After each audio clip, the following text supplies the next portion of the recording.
The emergency alarm cut through the quiet hum of the UE as Liberty's bridge like a knife through silence. Captain Jake Morrison looked up from his daily reports as the red warning lights bathed everything in crimson. His coffee mug rattled against the metal desk as the ship's artificial gravity fluctuated for just a moment. "Captain, we're receiving a priority transmission from Earth Command." Communications Officer Lisa Martinez called out from her station. Her voice carried an edge that Jake had rarely heard in their 3 years serving together. "It's marked as Alpha Priority, sir." Jake stood up slowly. In his 15 years of service, he had never received an Alpha Priority message. Those were reserved for situations that threatened the very existence of humanity itself. He walked across the bridge, his boots making soft clicking sounds on the polished floor. The other crew members watched him with worried expressions. "Put it through to my ready room," Jake said. "And Lisa, get Dr. Lisa Parker up here. I want her to hear this." 2. The ready room was small and cramped, barely large enough for a desk and 2 chairs. Jake had always liked it that way. It reminded him of his grandfather's old study back on Earth, filled with books and memories. Now it felt more like a tomb. As he waited for the transmission to begin, Dr. Parker arrived within minutes, still wearing her lab coat. She was humanity's best xenobiologist and had spent the last decade studying the various alien species that made up the Galactic Council. Her dark hair was pulled back in a simple ponytail, and her brown eyes showed the same concern that Jake felt in his chest. "What's going on, Jake?" she asked, settling into the chair across from his desk. Before he could answer, the view screen flickered to life. Admiral Frank Cooper's weathered face appeared, looking older than Jake remembered.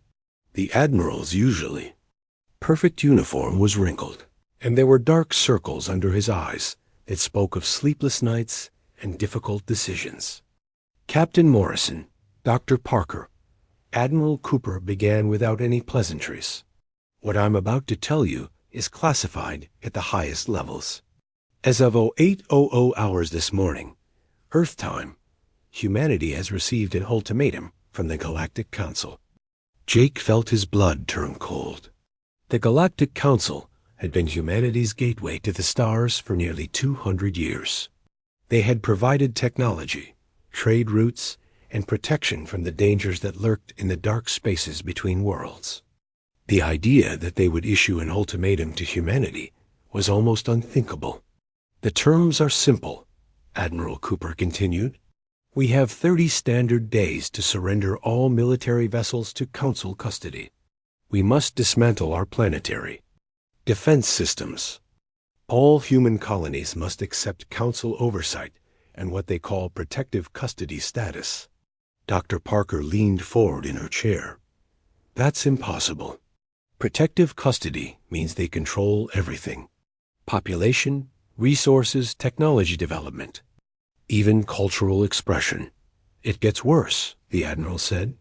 "Council Prime Zeth Kalar made it clear that this is not a negotiation. They consider humanity a threat to galactic stability. Our expansion patterns are too aggressive. Our technology development is too rapid. We solve problems in ways that make the other species uncomfortable." Jake found his voice at last. "What happens if we refuse?" The Admiral's expression grew even darker. It didn't specify, but the implication was clear. Military action against all human worlds and installations. Complete isolation from galactic trade and technology. Possibly worse. The transmission paused as Admiral Cooper looked down at something off-screen. When he looked back up, his eyes had the hardness of a man who had made a difficult decision. "I'm activating Protocol Midnight," he said. "All fleet commanders are to prepare for independent operations. Supply lines need to be secured. Colonial defense forces need to be brought to full readiness. We may be on our own very soon." Protocol Midnight was something Jake had heard whispered about in the academy, but never thought he would see implemented. It was humanity's contingency plan for complete galactic isolation. The idea that it might actually be needed had seemed ridiculous when he was a young officer dreaming of exploring the stars. After the transmission ended, Jake and Dr. Parker sat in silence for several minutes. The hum of the ship's engines seemed louder than usual, and Jake could hear the distant sounds of crew members going about their duties, unaware that their entire world was about to change. "Lisa, what do you know about species that have received similar ultimatums?" Jake asked. Finally, Dr. Parker's face went pale. "There have been 3 that I know of. The Keth Mori about 80 years ago, the Veltar 50 years ago, the Xinwei just 20 years ago." "What happened to them?" "They all complied with the Council's demands," she said quietly. "Within a generation, their populations were relocated to reservation worlds. Their technology was confiscated. Their cultures were slowly erased and replaced with Council-approved alternatives. The Keth Mori used to be explorers and traders. Now they're agricultural workers on a single world. The Veltar were master engineers. Now they maintain Council infrastructure under strict supervision." Jake stood up and walked to the small porthole that looked out into space. The stars looked the same as they always had, but somehow they felt different now, less welcoming, more dangerous. "Why now?" he asked. "Humanity has been part of the Council for 2 centuries. We followed their rules, participated in their trade networks, contributed to their scientific databases. Because we're getting too strong," Dr. Parker said. "Human colonies are thriving. Our technology is advancing faster than most Council species. We're exploring regions of space that have been off limits for millennia. Most importantly, we're not accepting the neural enhancement implants that most Council leadership has." Jake turned back to face her. "Neural implants? It's not widely known, but most Council species have their leaders fitted with what they call harmony enhancers. They're supposed to improve decision-making and reduce conflict. In reality, they ensure complete loyalty to Council directives. Humanity has always refused them, claiming they interfere with our natural cognitive processes." The implications hit Jake like a physical blow. The Galactic Council wasn't just a governing body. It was a control system designed to keep member species compliant and dependent. Humanity's independence and rapid growth threatened that control. His communicator buzzed with an incoming message from the bridge. "Captain, we're receiving reports from colonies throughout human space. Several remote settlements have gone dark. No response to communications for the past 12 hours. Jake looked at Dr. Parker, and she nodded grimly. The Council wasn't waiting for their ultimatum to expire. They were already taking action against human targets that couldn't defend themselves. "Set course for the nearest affected colony," Jake ordered. "Maximum speed." As the Liberty changed course and accelerated toward the unknown, Jake realized that humanity stood at a crossroads. They could surrender their freedom and independence for the safety of Council protection, or they could stand alone against the entire galaxy. He thought about his grandfather's stories of the old wars on Earth, when ordinary people had been forced to make extraordinary choices. Now it was humanity's turn to decide what kind of species they wanted to be. The stars ahead looked cold and hostile, but Jake Morrison was ready to find out what humans were truly capable of when their backs were against the wall. President Alex Thompson stood before the packed United Earth Assembly Hall, his hands gripping the podium edges so tightly his knuckles had turned white. Behind him, the great seal of humanity gleamed under the bright lights, while in front of him sat representatives from every human world and colony. The silence in the room was complete, except for the soft hum of recording equipment that would carry his words to billions of people across human space. "My fellow humans," President Thompson began, his voice steady despite the weight of what he was about to reveal. "For nearly 200 years, we have been proud members of the Galactic Council. We have traded with alien species, learned from their knowledge, and contributed our own discoveries to the greater galactic community. Today, that relationship has come to an end. The murmur that ran through the assembly was like wind through wheat fields. Thompson raised his hand for silence and continued. 3 days ago, the Galactic Council delivered an ultimatum to humanity. They demand that we surrender all our military vessels, dismantle our planetary defenses, and place all human worlds under what they call protective custody. They have given us 30 days to comply. The reaction was immediate and explosive. Assembly members jumped to their feet, shouting questions and protests. Some demanded to know why this was happening. Others called for immediate military action. Through it all, President Thompson stood calmly at the podium, waiting for the storm to pass. The Council claims we are too aggressive, too unpredictable, too dangerous to remain free, he said when the noise finally died down. They say our rapid expansion and technological advancement threatens galactic stability. What they really mean is that we refuse to be controlled. On the military base orbiting Mars, Colonel Ben Hayes received his orders with the same calm efficiency he had shown throughout 20 years of special operations. His team of elite soldiers was already preparing for what everyone hoped would never come but had always trained for: the evacuation of human colonies that could not defend themselves against Council retaliation. Sir, we've identified 12 settlements that are completely defenseless, his aide reported. Small research stations, mining operations, and agricultural colonies. Total population about 50,000 people. Colonel Hayes studied the star charts displayed on the holographic projector. Each red dot represented a human outpost that would be helpless if the Council decided to make an example of them. How long to evacuate them all? With our current transport capacity, about 3 weeks if everything goes perfectly. It won't, Hayes said grimly. The Council won't wait for our ultimatum to expire. They're already moving. Get our ships in motion now. His prediction proved correct within hours. The first reports came from New Geneva Station, a peaceful research facility studying stellar phenomena in a distant system. The automated distress beacon activated at 14:30 station time, and then went silent.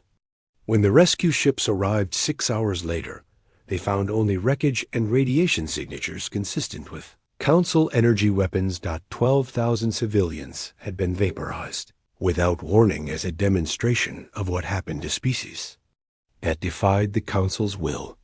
Meanwhile, in a heavily secured facility beneath the surface of Luna, engineer Maria Santos was putting the finishing touches on humanity's response to Council technology. Project Defiance had been in development for 5 years, hidden from Council. Inspectors who believed humans were incapable of keeping secrets from their benevolent overseers. The first prototype is ready for testing, Maria told General Ryan Clark as they walked through the construction bay. Above them loomed something that looked more like a flying fortress than a starship. Where Council vessels were sleek and elegant, the human design was brutal and functional. Thick armor plating covered redundant systems. Multiple weapon hardpoints jutted from the hull like the quills of an angry porcupine. It's not pretty, General Clark observed. Pretty ships die fast, Maria replied. This thing can lose half its systems and keep fighting. The Council builds their ships like works of art. We build ours like weapons of war. The philosophy behind human ship design reflected a fundamental difference in thinking. Council species viewed space combat as a refined art form with rules and conventions developed over millennia. Humans viewed it as organized violence where the only rule was winning. President Thompson's speech continued as reports of New Geneva's destruction reached Earth.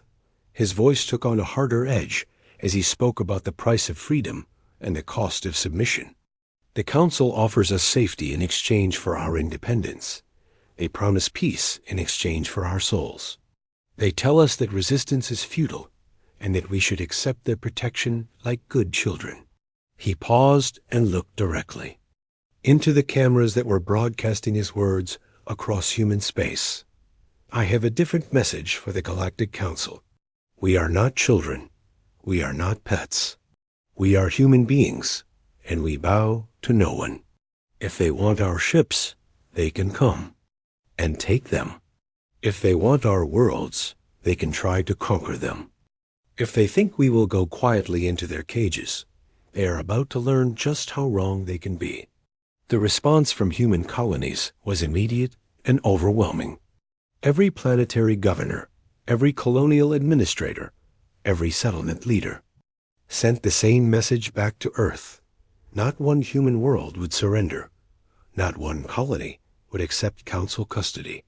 If the aliens wanted humanity to submit, they would have to kill every last human in the galaxy to make it happen. Dr. Lisa Parker was analyzing data from the New Geneva attack when she made a discovery that changed everything. The council ships that destroyed the research station had left behind more than just wreckage. They had left behind communication logs that revealed something terrifying about the true nature of the Galactic Council. Jake, you need to see this. She called to Captain Morrison as his ship continued toward the site of the attack. I've been studying the neural patterns in the Council communication signals. The harmony enhancers I told you about, they're not just for improving decision-making. What do you mean? They're control devices. Complete thought control. The Council leadership isn't making independent decisions at all. They're all being controlled by the Central Council Authority. Every species that has those implants is essentially a puppet dancing to someone else's tune. The implications were staggering. The Galactic Council wasn't a democracy or even a benevolent dictatorship. It was a hive mind that had absorbed hundreds of species over thousands of years, stripping away their independence and free will until nothing remained but obedient servants carrying out the will of the original council founders. Humanity had always refused the neural implants, claiming they interfered with human brain chemistry. Now it was clear that this refusal had saved them from a fate worse than death. They were the only truly free species left in the galaxy. As the 30-day deadline approached, humanity prepared for war with an enemy that outnumbered them thousands to one. They had no allies, no safe havens, and no hope of victory in any conventional sense. What they did have was something the Council had forgotten existed. They had the desperate fury of free beings who would rather die fighting than live as slaves. They had the ingenuity of a species that had never learned to accept impossible odds. Most importantly, they had each other. When the deadline expired and the Council demanded humanity's surrender, President Thompson's response was broadcast on every frequency humans could reach. It was short, simple, and delivered in the calm voice of a man who had already made peace with his decision. Come and take them. The Council fleet appeared at the edge of Earth's solar system like a swarm of angry wasps, their ships blotting out the stars with their sheer numbers. 10,000 vessels from dozens of different species, all united in their mission to crush humanity's defiance once and for all. Admiral Carol Davis watched the tactical display from the bridge of her flagship and tried not to let her crew see the fear in her eyes. How many ships do we have ready for combat? She asked her aide. 837, Admiral. Most of them were converted civilian vessels with military modifications. The odds were more than 10 to 1 against humanity, but Davis had not expected anything different. The Council commanded the resources of nearly 1,000 worlds and had been building their military for thousands of years. Humanity had been preparing for this moment for less than a decade. Signal all ships, Davis ordered. Prepare for defensive action, and send a message to Captain Steve Miller. Tell him it's time for Neptune's gate. Captain Miller received the signal aboard his destroyer U.E.'s Attribution while hiding in the asteroid field near Neptune. His ship was one of the new designs that Maria Santos had created, built for exactly this kind of impossible fight. Where Council ships relied on shields and speed, human ships depended on heavy armor and redundant systems. "All right, people," Miller announced to his crew over the ship's communication system. "We've got about 300 Council ships heading our way, and we've got 12 human vessels to stop them with. I know those aren't good odds, but I've got news for these alien bastards. They've never fought humans before. The Battle of Neptunes." Gate began when the Council advance force encountered Miller's destroyer squadron among the icy rocks and debris of the outer solar system. The alien commanders expected a quick victory against the primitive human vessels. Instead, they ran into something they had never encountered before in thousands of years of warfare: human stubbornness. The Council ships moved in perfect formation, their energy weapons creating beautiful patterns of destruction in the darkness. Of space, their tactics were flawless, their coordination perfect, their technology superior in every way. They should have swept aside the human defenders without effort. Instead, they found themselves fighting an enemy that refused to follow the rules of civilized warfare. Miller's ships used the asteroids as cover, darting between rocks the size of mountains to launch surprise attacks. When their shields failed, they kept fighting. When their weapons were damaged, they improvised. When their ships were crippled, they rammed the enemy vessels rather than surrender.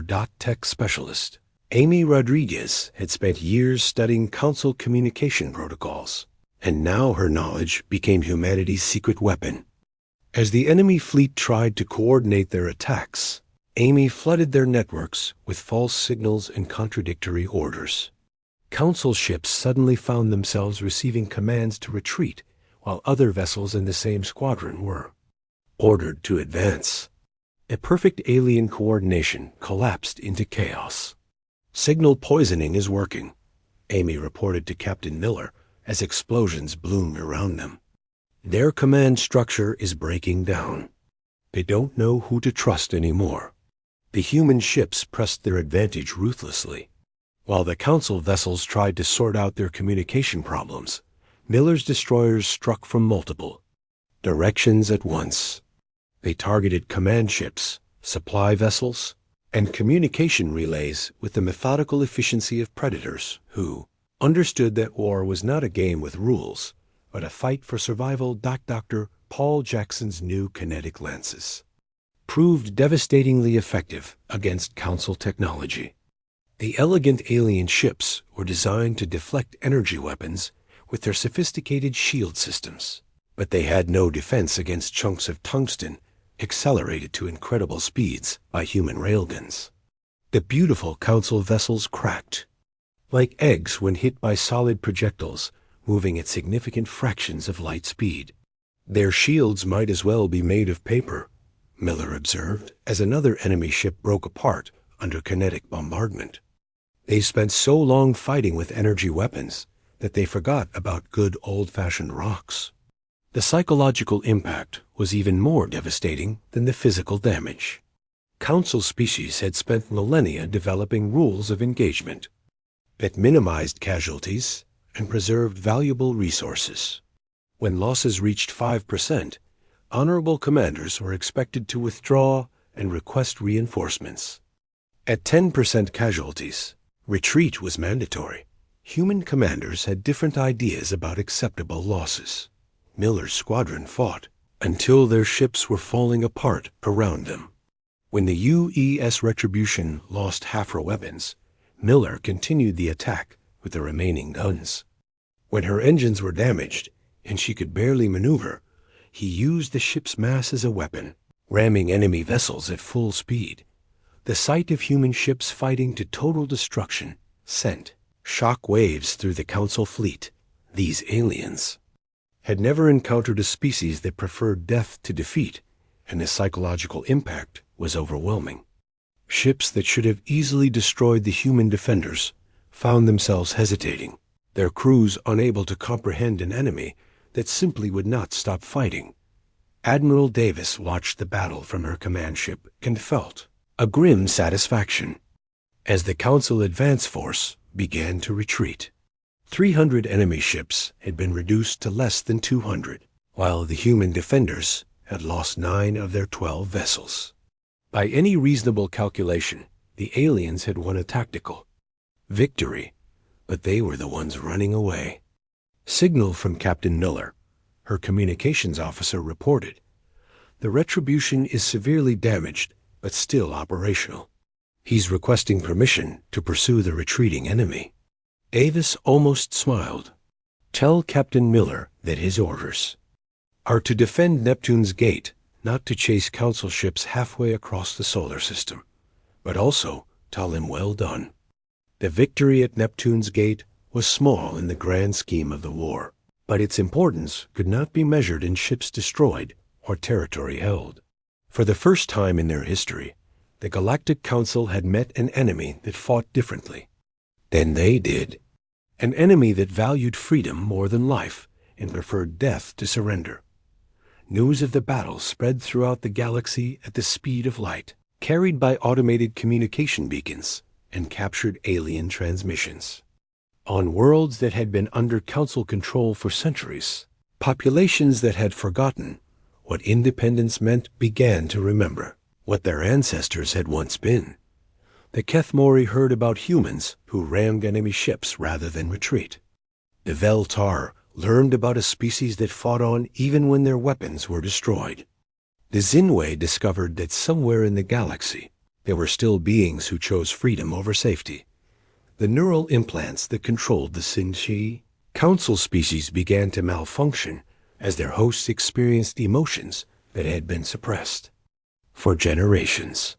Fear, anger, hope, and most dangerous of all, the desire for independence started to surface in minds that had been carefully controlled for centuries. Council Prime Zethkalar received the reports from Neptune's gate with something approaching panic. The humans were supposed to be easily defeated, their primitive technology no match for advanced Council weapons. Instead, they had shown that superior firepower meant nothing against an enemy that refused to be intimidated. Even worse, their defiance was spreading. Long-suppressed species were beginning to question Council authority. The neural control systems that had maintained order for millennia were starting to break down under the stress of concepts they had been designed to eliminate. The Council's response was swift and brutal. If humanity wanted to fight like savages, they would be treated like savages. Orders went out to all Council fleets to show no mercy to human settlements. Every colony, every research station, every mining operation was to be destroyed without warning. The gloves were coming off, and the galaxy was about to learn what happened when an unstoppable force met an immovable object. The Council had overwhelming numbers and superior technology, but humanity had something their enemies had forgotten existed: the will to be free. Commander Rick Johnson crouched behind the twisted wreckage of what had once been a public transport hub on Kepler 442b, humanity's first colony world beyond the solar system.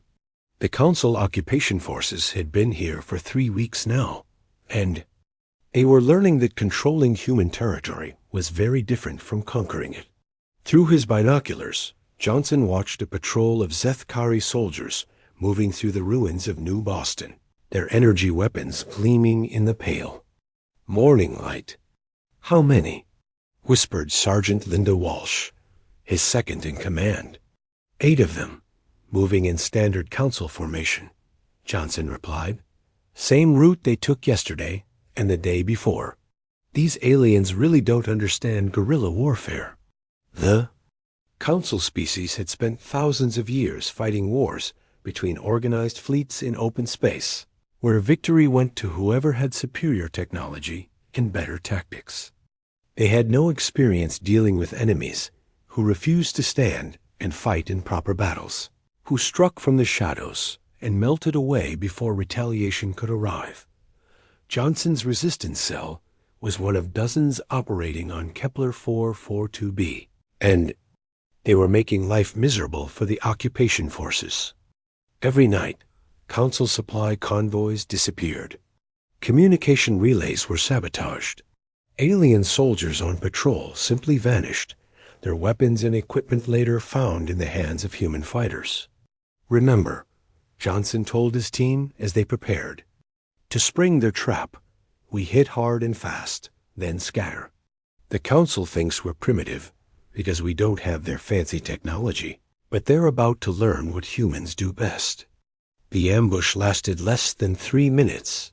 The Zethkari patrol walked into a carefully prepared kill zone, and Johnson's fighters opened fire from 3 directions at once. The aliens' advanced armor and shields were useless against simple explosive devices planted in building foundations. Their sophisticated weapons couldn't target enemies who struck from behind cover and immediately moved to new positions. When it was over, 8 Council soldiers were dead, and their equipment was inhuman. Hands. Johnson's team had already disappeared into the maze of tunnels they had dug beneath the city, leaving behind only smoke and the echo of gunfire. Similar scenes were playing out on every occupied human world. The Council had expected populations that would submit to authority once their military forces were defeated. Instead, they found entire civilizations that refused to accept conquest. Where every man, woman, and child was a potential enemy combatant, Dr. Helen White was conducting her research from a hidden laboratory deep beneath the surface of Mars, analyzing data that would have been impossible to gather before the war began. The conflict had given her unprecedented access to Council technology and, more importantly, to Council prisoners who had been captured during various engagements. The neural implants are more sophisticated than we thought, she explained to Admiral Davis during a secure video conference. They don't just control behavior, they actually rewrite the subject's entire personality over time. The aliens we're fighting aren't really making their own decisions anymore. What does that mean? For us, Davis asked. It means that most Council species aren't naturally our enemies. They're victims of a control system that's been in place for so long that they've forgotten what independence feels like. But the system has weaknesses. Dr. White's research had revealed something extraordinary. The neural implants required constant reinforcement to maintain their control, and the signals they used could be disrupted by exposure to certain types of electromagnetic radiation. More importantly, strong emotional responses could sometimes break through the conditioning entirely. Fear works, she continued. When Council soldiers are genuinely terrified, their implants sometimes fail temporarily. That's why our unconventional tactics are so effective. We're not just defeating them militarily, we're breaking their psychological conditioning. Captain Tony Garcia received this information while his stealth ship UE's Ghost Walker was deep behind enemy lines, preparing to strike at a Council supply depot in the Vega system. His ship was one of the few human vessels designed specifically for long-range operations, capable of traveling for months without support or resupply. So you're telling me that every time we scare these aliens badly enough, we might be setting them free? Garcia asked Dr. White over the encrypted communication link. It's possible. The implants are designed to suppress independence and creativity. But terror is such a basic survival response that it can override the conditioning. We might be accidentally liberating some of these species just by fighting them.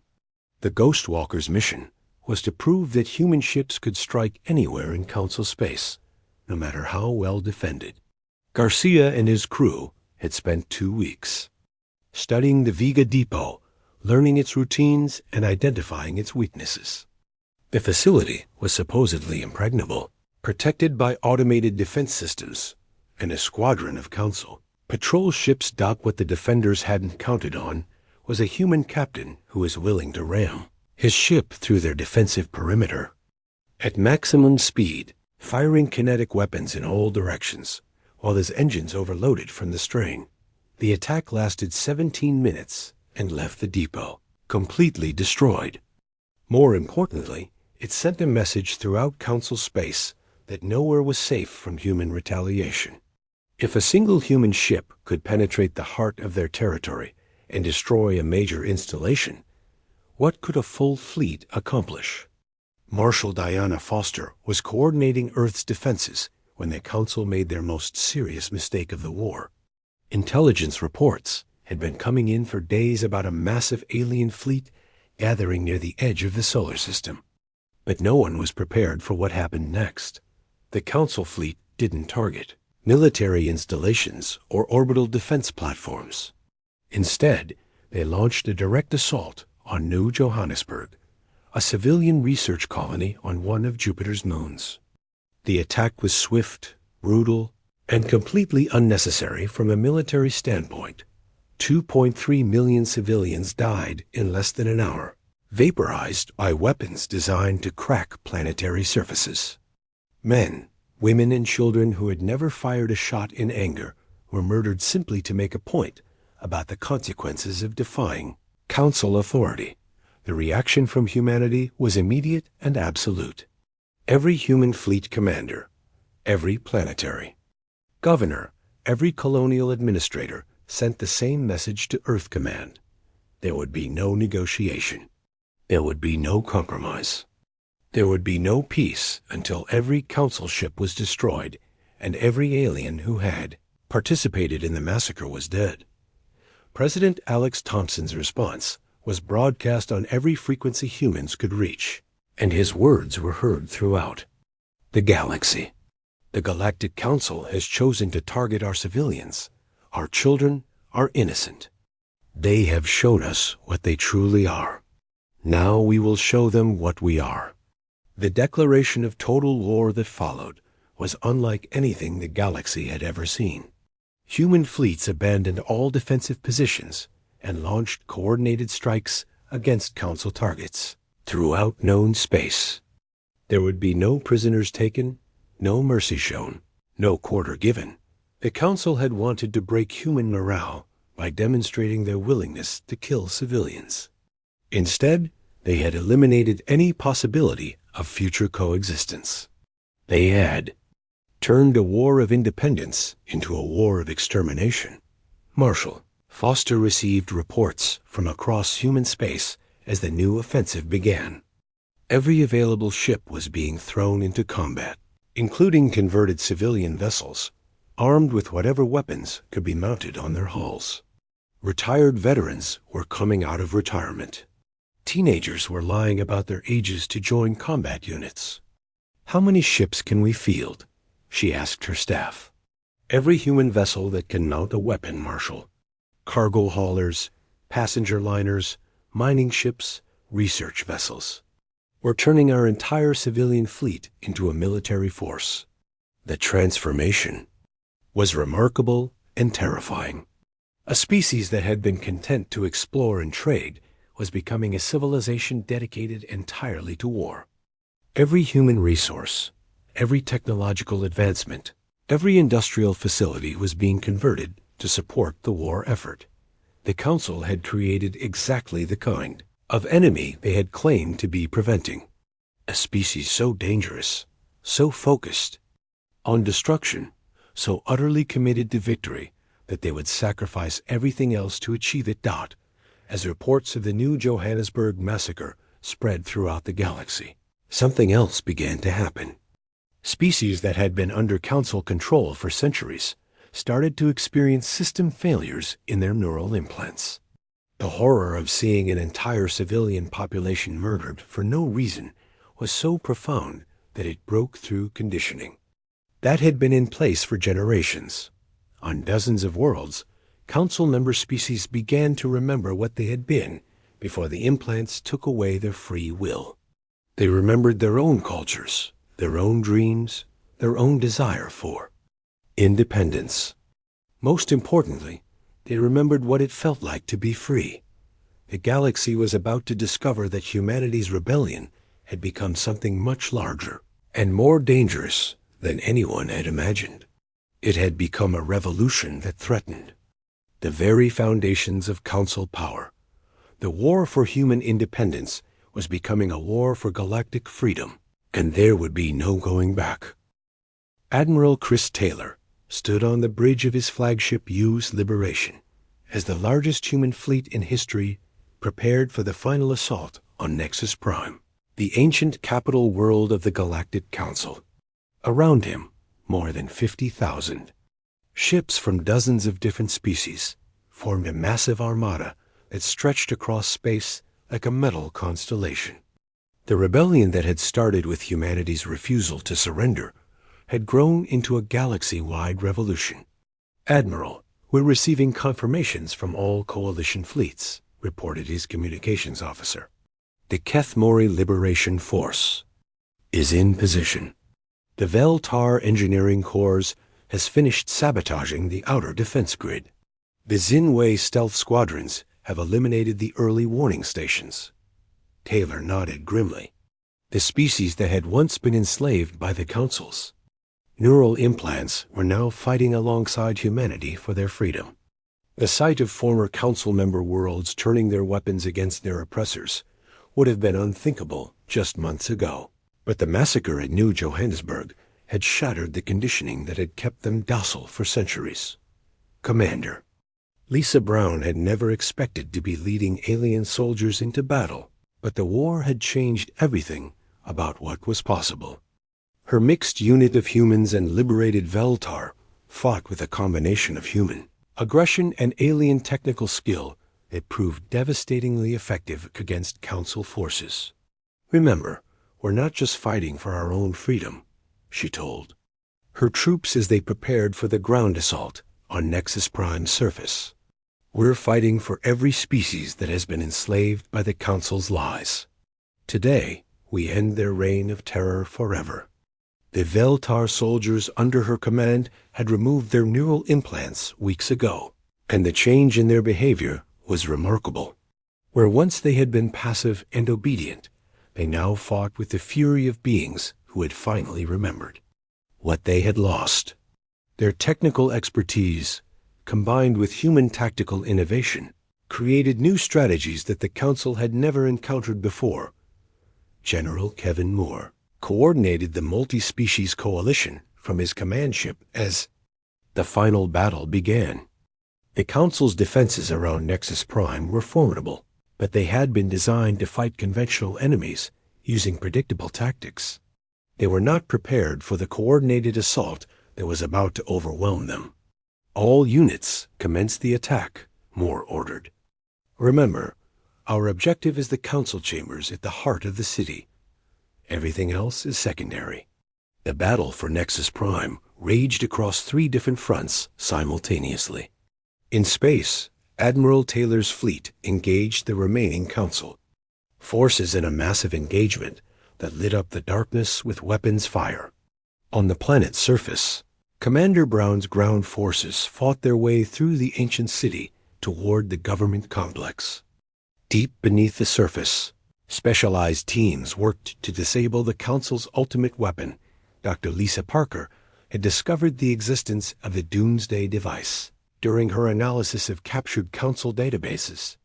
The weapon was capable of sterilizing entire star systems, turning living worlds into lifeless rocks floating in space. The Council had built it as their final guarantee of power, a threat so terrible that no species would dare oppose them.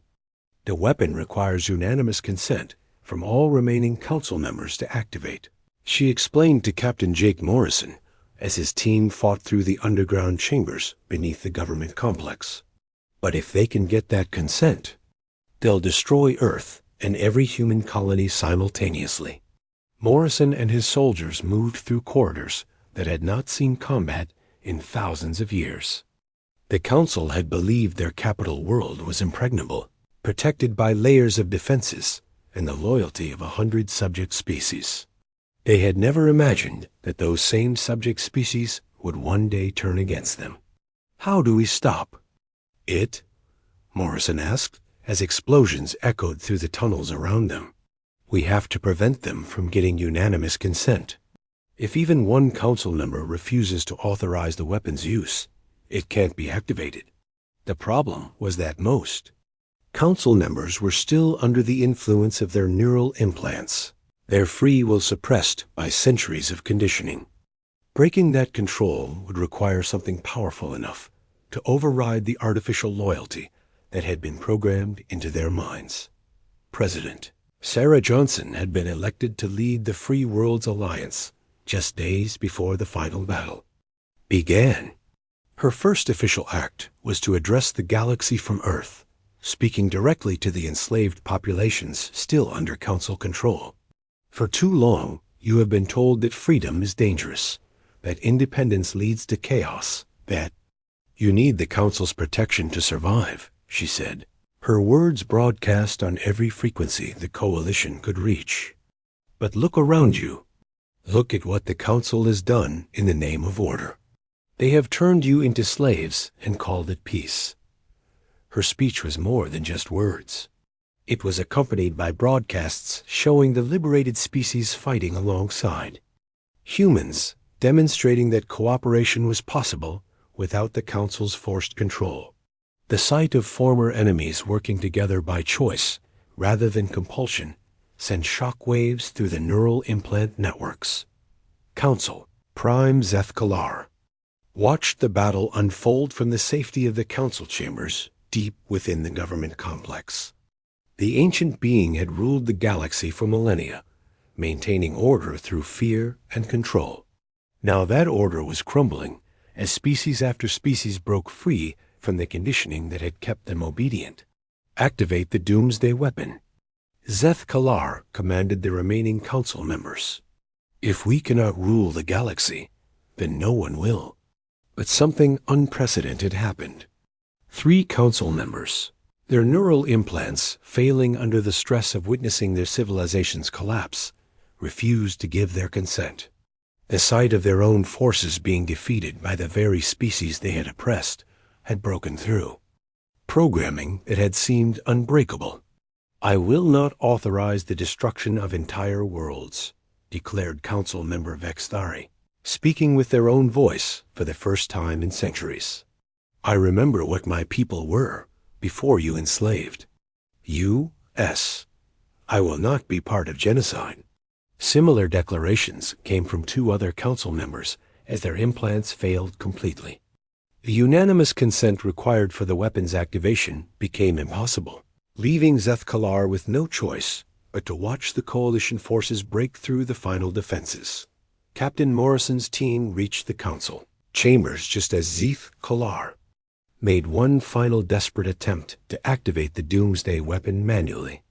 The ancient alien moved toward the activation controls with the determination of a being who would rather destroy the galaxy than lose control of it. Morrison didn't hesitate.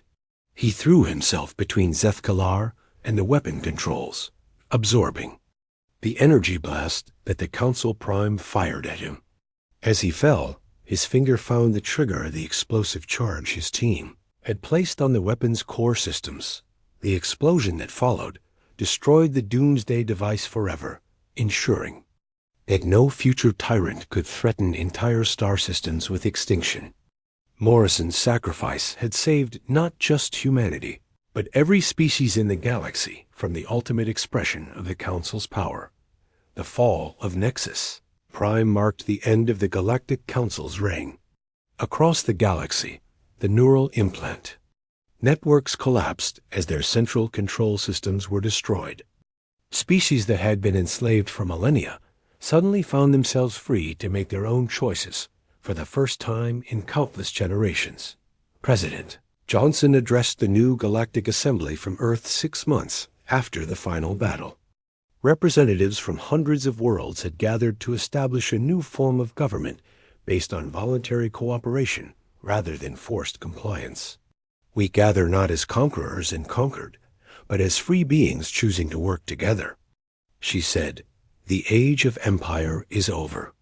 The age of freedom has begun."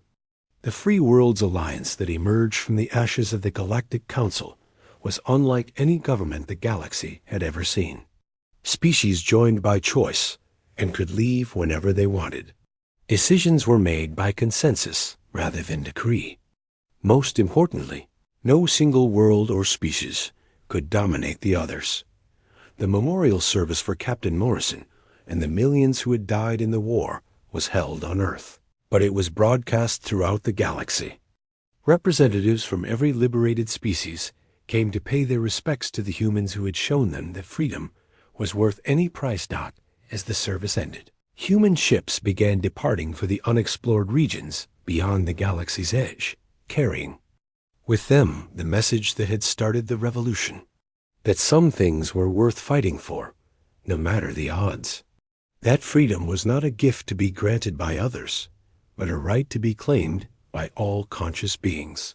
The galaxy would never be the same, and that was exactly what humanity had intended all along.